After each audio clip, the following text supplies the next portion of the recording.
नमस्कार, मी वर्षा सिरसाट, सर्टिफाईड योग शिक्षक, योग थेरपिस्ट, डिप्लोमा इन नॅचरोथेरपिस्ट.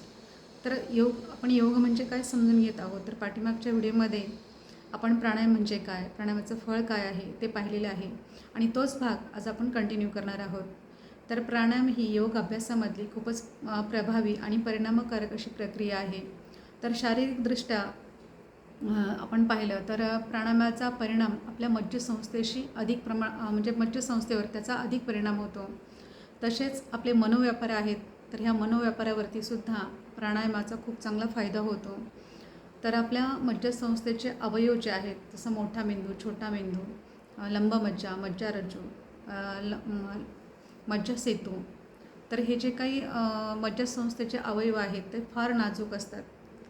तर ह्या मज्जासंस्थेवरती जर आपण प्राणायाम योग्य पद्धतीने केला, योग्य मार्गदर्शनाखाली जर आपण प्राणायाम केला तर त्याचा चांगला परिणाम आपल्या शरीरावरती म्हणजे मज्जासंस्थेवरती होतो. परंतु चुकीचा जर प्राणायाम जर आपण केला तर त्याचे अनिष्ट परिणामसुद्धा आपल्या शरीरावरती होतात. तर हठ प्रदीपिकेमध्ये एक सूत्र आहे की प्राणायामेन युक्तेन सर्व रोग क्षयो भवेत, अयुक्त अभ्यास योगेन सर्व रोग समुद्भवः.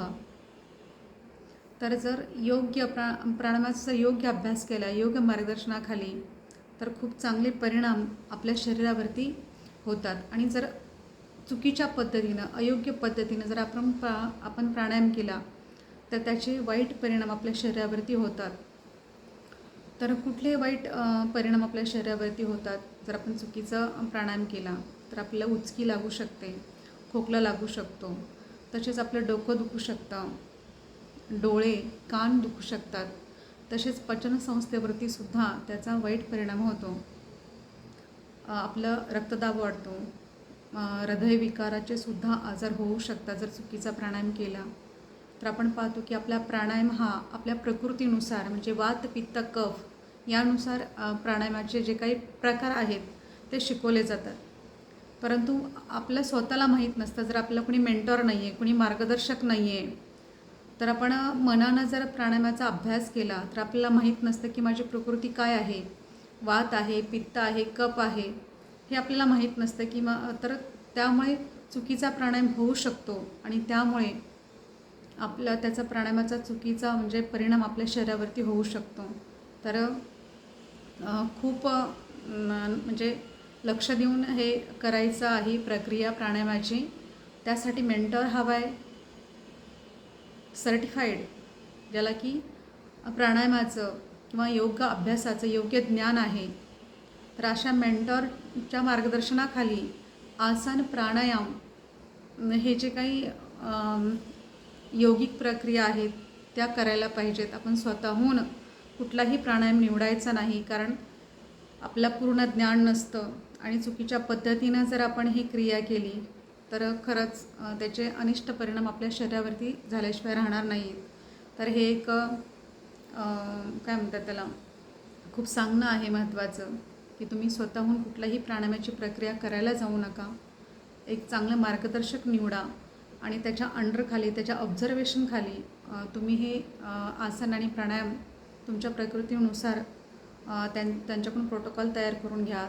आधी शिका, व्यवस्थित ज्ञान घ्या. आणि आपण पाहतो की जर योग्य ज्ञान घेतलं तर ते ज्ञान आपल्या यशाकडे घेऊन जातं, म्हणजे त्याचे चांगले परिणाम आपल्या आयुष्यात पाहायला मिळतात.